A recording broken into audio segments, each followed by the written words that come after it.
नमस्कार दोस्तों, मेरा नाम है प्रवीण और आप देख रहे हैं पाविका फ्लेक्सीज चैनल को एक बार फिर से। तो आज मैं लेकर आपके लिए बहुत ही important topic again from the 11th chemistry CBSE board का पहला chapter, that is your some important नहीं, I think some basic concepts of chemistry. तो आज का जो टॉपिक है, जो आज हम बात करने वाले हैं, फिलहाल अगर आप थोड़ा सा गौर करेंगे तो ये हमारा तीसरा वीडियो है। इससे पहले जो मैंने 2 वीडियोस बनाए थे, that was based on temperature की कौन सी स्केल होती है, यानी कि टेम्परेचर को हम किन स्केल्स पे मेजर करते हैं, लाइक केल्विन हो गया, डिग्री सेल्सियस हो गया, फ़ारेनहाइट हो गया। और जो हमारा दूसरा वीडियो था, that was based on stoichiometric calculations and limiting reagent, यानी कि एक रिएक्शन को अगर हमें करना है तो हमें कितने रिएक्टेंट चाहिए, यानी कि कौन डिसाइड करता है कि रिएक्टेंट ए कितना लेना है, रिएक्टेंट बी कितना लेना है, और उसके हिसाब से हमारा प्रोडक्ट सी कितना बनेगा। बट एक्चुअली ये जो वीडियो ये एकदम स्टार्टिंग में होना चाहिए, क्योंकि आज हम बात करने वाले केमिस्ट्री क्या है, ठीक है, और फिर मैटर के बारे में, फिर मैटर की कौन कौन सी स्टेट्स होती हैं। बट आगे बढ़ने से पहले अगर आपने मेरा चैनल सब्सक्राइब नहीं किया तो प्लीज आपसे बहुत बड़ी सी रिक्वेस्ट कि आप मेरा चैनल सब्सक्राइब कीजिए, लाइक एंड शेयर करना मत भूलिएगा, तक मैं ऐसे ही एजुकेशन वीडियोस आपके लिए हमेशा हर पल लेके आता हूं। और इसी वीडियो के डिस्क्रिप्शन बॉक्स में अगर आप देखें तो आपको ये लिंक मिलेगा, जहां से आप इसी चैप्टर, यानी कि जो हमारा चैप्टर का नाम है that is your some basic concepts of chemistry, या फिर बोल सकते हैं प्लेलिस्ट का नाम है some basic concepts of chemistry के, मतलब जो भी तमाम टॉपिक्स हैं डाउनलोड कर सकते हैं विद अभी यूनिवर्सिटी सॉल्व न्यूमेरिकल्स नहीं बोलूंगा, क्योंकि ये तो हमारा बोर्ड है, सीबीएसई बोर्ड है, या फिर कोई भी स्टेट बोर्ड है। आपने देखा होगा कि कोई भी स्टेट बोर्ड है या सीबीएसई बोर्ड है, दोनों की बुक सेम है, ठीक है। तो उसके तमाम न्यूमेरिकल्स, सॉल्व किए हुए न्यूमेरिकल्स, उसके पीछे क्या कॉन्सेप्ट है, डाउनलोड कर सकते हैं। अगर कोई आप इंजीनियरिंग के स्टूडेंट्स, अगर ज्यादातर तो यानी कि जो मेरे सब्सक्राइबर्स हैं वो इंजीनियरिंग के स्टूडेंट्स हैं, अगर कोई आपके भाई बहन पढ़ते होंगे 11th केमिस्ट्री साइंस में, ठीक है, और उन्होंने केमिस्ट्री सब्जेक्ट लिया ही होगा डेफिनेटली, तो आप उनको सजेस्ट कर सकते हैं मेरा चैनल, ठीक है, देखने के लिए। तो already that was the 3rd video, ठीक है। साथ में मैं काफी सारे यानी कि इंजीनियरिंग के वीडियोस भी लेके आता हूं, तो आप उनको भी देख सकते हैं, ठीक है, कि आपको कौन सी इंजीनियरिंग करनी चाहिए। ओके, स्पेशली ये जो मेरा चैनल है मैकेनिकल इंजीनियरिंग, सिविल इंजीनियरिंग और केमिकल इंजीनियरिंग के ऊपर फोकस्ड है, ठीक है।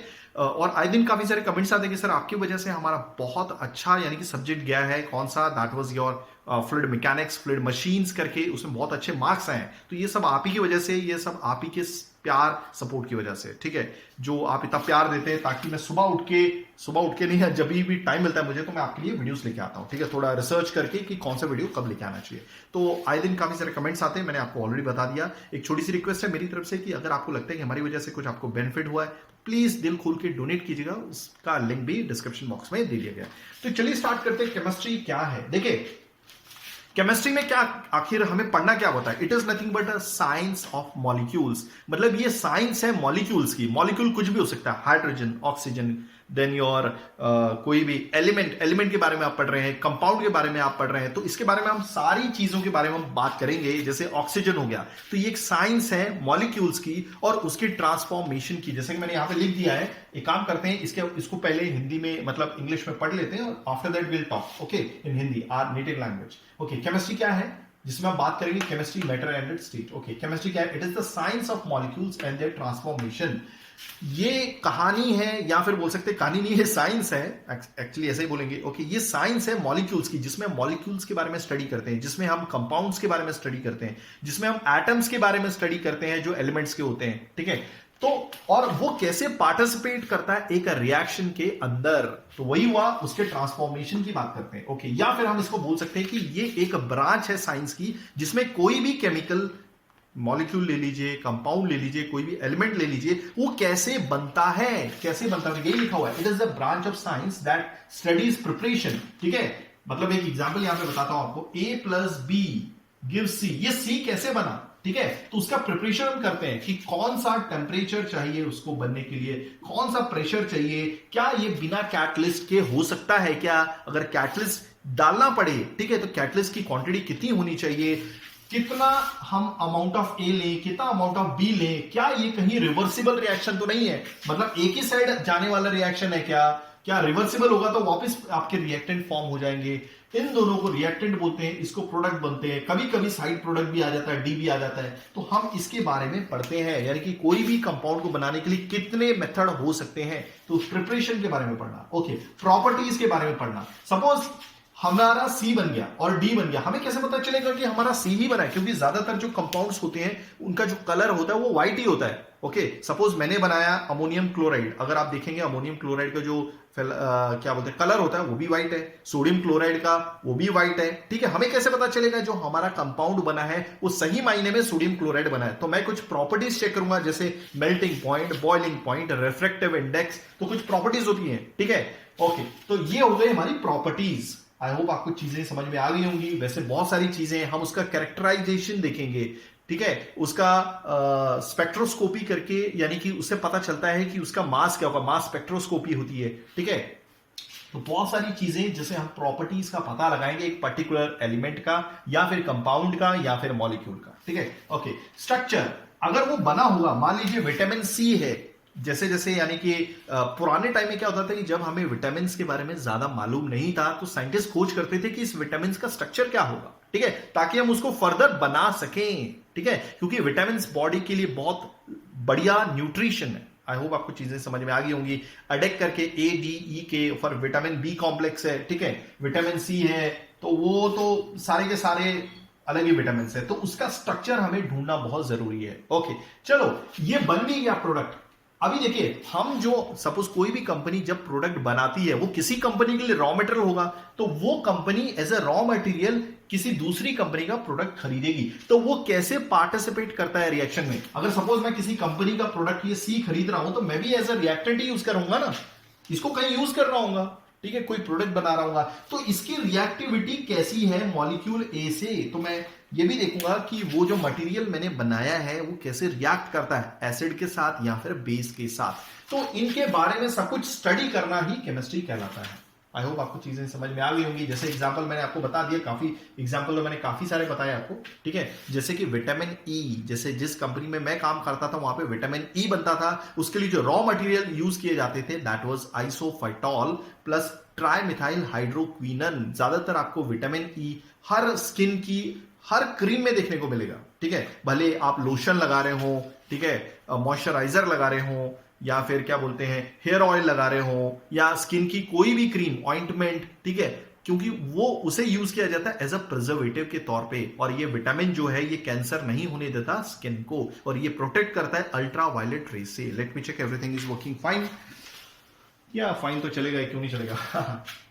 ओके, फॉर एग्जाम्पल मैंने आपको बता दिया कर्ड का फॉर्मेशन होता है, दही जो आप खाते हो वो मिल्क से बनता है। ठीक है, क्योंकि उसके अंदर एक बैक्टीरिया होता है, लैक्टोबैसिलस बैक्टीरिया। ठीक है, तो मिल्क को वो खट्टा करता है, उसकी वजह से कर्ड बनता है। क्लियर हो गया? ओके, एक और एग्जांपल है विनेगर का बनना, जो ज्यादातर आपकी जो मम्मी होंगी वो अचार में यूज करती होंगी एज ए प्रिजर्वेटिव के तौर पे। तो विनेगर का बनना किससे बनना? Formation of vinegar from sugar cane juice. अगर आप देखेंगे शुगर केन जूस जो है वो एक तरह का क्या बोलते हैं, शुगर केन जूस ना, तो हमें ग्लूकोज ही मिलने वाला है। Okay, C6H12O6। ओके, तो इसका ट्रांसफॉर्मेशन विनेगर में कैसा होता है, यानी कि एसिटिक एसिड। ठीक है, CH3COOH, तो ये बनेगा। ठीक है, तो ये भी एक तरह का केमिकल रिएक्शन है। ओके, अगर हम बात करेंगे तो ये तो गई हमारी बातें। ठीक है, अब हम बात करेंगे मैटर क्या है। मैटर कोई भी चीज है, matter is anything which occupy space and his mass. कोई भी चीज जो स्पेस ऑक्युपाई करता है और जिसका मास हो। और मास, आई होप आपको चीजें समझ में आ रही होंगी। मास क्या है? मास इज एनीथिंग जिसमें मैटर है। क्लियर हो गया? ओके, आई होप आपको चीजें समझ में आ गई होंगी, क्योंकि मास क्या होता है, जो देखिए आपने ज्यादातर अपना खुद का मास मेजर किया होगा। क्लियर हो गया? क्योंकि मैं भी मैटर से ही बना हुआ। ठीक है, मेरा खुद का मास भी है और मैं वॉल्यूम भी ऑक्युपाई करता हूं। आई होप आपको चीजें समझ में आ रही होंगी। ओके, तो अब मैं ये क्या बोल रहा था कि मास को फर्दर 5 स्टेट्स में क्लासिफाई किया गया है। देखिए, इसका भी मास है, इसका भी कुछ डेफिनेट शेप वॉल्यूम है, इसका भी कुछ मास होगा, डेफिनेटली गैस का भी कुछ मास होगा। ठीक है, अगर हम बात करें, जैसे कि मैंने खुद बोला कि मैटर को फर्दर क्लासिफाई किया गया है 5 स्टेट में, 5 अवस्थाओं में। पहला है सॉलिड, दूसरा है लिक्विड, तीसरा है गैस। वैसे तो चौथा भी है, क्योंकि 11th केमिस्ट्री का जो पहला चैप्टर है उसमें 3 ही अवस्थाएं दी गई हैं। 3 ही, they have given 3 states of matter. ठीक है, ओके, तो चौथी जो अवस्था है दैट इज योर प्लाज्मा, जिसमें चार्ज आयंस होते हैं। ओके, जो पांचवा है, तो याद रखिएगा जो प्लाज्मा है वो भी क्रिएट की गई है, ठीक है। और बोस आइंस्टाइन कंडेंसेट, बहुत पहले हमारे बोस करके एक साइंटिस्ट थे जिन्होंने सिर्फ लिखा था इसके बारे में कि ऐसी कुछ मैटर की अवस्था होगी इन फ्यूचर में, जिसको सपोर्ट मिला आइंस्टाइन का। फिर आज के युग में ये बोस आइंस्टाइन कंडेंसेट को एक्चुअली में क्रिएट भी किया गया है, क्योंकि कुछ गैसेस होती हैं जो बहुत लो टेम्परेचर पे, बहुत लो, जिनकी डेंसिटी बहुत कम होती है, बहुत लो टेम्परेचर पे, ठीक है, कुछ पर्टिकुलर टेम्परेचर और प्रेशर की कंडीशंस का यूज करके वो बोस आइंस्टाइन कंडेंसेट जो हमारा स्टेट ऑफ मैटर है वो भी क्रिएट किया गया है, ठीक है। हो गया क्लियर? ओके, तो चलिए अब हम सॉलिड लिक्विड गैस के बारे में थोड़ा बहुत जानेंगे, ठीक है। सॉलिड आप देख रहे हैं कि एक पर्टिकुलरली अरेंज्ड, इसमें जो एटम्स है, ठीक है, सॉलिड के केस में आप देखेंगे इसका डेफिनेट शेप, साइज और वॉल्यूम होता है, ओके। और सॉलिड के अंदर ज्यादातर, मान लीजिए सॉलिड किसी एक पर्टिकुलर एलिमेंट का है, तो उसके अंदर जो एलिमेंट के अंदर जो एटम्स होंगे, ठीक है, एलिमेंट जो एटम से बना हुआ है उसमें ऑर्डरली वे में अरेंज है, क्लियर हो गया। और इसकी मूवमेंट नहीं होती, क्योंकि आप देखेंगे कि जो शेप एक सॉलिड को मिल गया है उसके अंदर के जो पार्टिकल्स हैं यानी कि जो एटम्स है वो मूवमेंट करने में सक्षम नहीं होते हैं, ठीक है, वो कहीं भी हिलडुल नहीं सकते। अगर इसके ऊपर कुछ फोर्स लगाई जाए तो ऐसा नहीं है कि under the action of shear force ये कुछ क्या बोलते हैं चलने लग जाएंगे, ठीक है। आप देख रहे हैं जो अंदर जो एटम्स है वो टाइटली अरेंज है और एक पर्टिकुलर पैटर्न में है, ठीक है, क्लियर हो गया ये? ओके। वहीं अगर हम लिक्विड की बात करते हैं तो यहां पर भी जो एटम्स होते हैं लिक्विड के, देखिए इतना लिक्विड भरा हुआ है, इतना लिक्विड भरा हुआ है, ठीक है, तो यहां पर भी जो एटम्स हैं, ठीक है, जो भी क्या बोलते हैं लिक्विड के, वो आपस में नजदीक तो हैं बट ये मूव कर सकते हैं under the action of shear force. Shear force क्या होती है? कोई भी फोर्स जो पैरेलल होती है सरफेस एरिया के, और इसका डेफिनेटली शेप नहीं होता, क्योंकि आपको मालूम है no definite shape, no definite size, इसका सिर्फ वॉल्यूम होता है, ठीक है। अगर 10 लीटर वॉल्यूम है तो आप जग में डालो, आप बॉटल में डालो, 10 लीटर ही रहने वाला है, हो गया क्लियर। बट ये जो लिक्विड होना चाहिए ये इनकॉम्प्रेसिबल लिक्विड होना चाहिए, हो गया। बात करते हैं हम गैसेस की। अब गैसेस में क्या होता है कि इसको जो भी स्पेस दे दी जाए वो कम है, इसका ना ही कोई डेफिनेट शेप होता है ना ही कोई डेफिनेट वॉल्यूम होता है, ठीक है। इसको 1 मोल गैस है, मान लीजिए 1 मोल गैस है, ठीक है, आप इसे पूरा कमरा दे दीजिए, ये पूरा घेर लेगा। आप चाहे तो इस छोटे से कंटेनर में बंद कर दें, ये कंटेनर में भी रह लेगा, तो इसका कोई भी डेफिनेट शेप, वॉल्यूम, साइज कुछ नहीं होता। और आप देख रहे हैं कि इसकी जो मॉलिक्यूल्स है बहुत दूर दूर है, और अगर हम इसे टेम्परेचर देना स्टार्ट कर दें, मतलब इसको हीट करें, ठीक है, तो इसका क्या बोलते हैं जो भी मॉलिक्यूल्स हैं, ठीक है, वो इधर उधर भागेंगे और भागने के चक्कर में इनके पास काइनेटिक एनर्जी आएगी। काइनेटिक एनर्जी की वजह से वो सरफेस के ऊपर प्रेशर एक्सर्ट करेंगे, यानी कि फोर्स एक्सर्ट करेंगे, जिसकी वजह से प्रेशर एक्सर्ट होगा और इसका प्रेशर अंदर बढ़ जाएगा।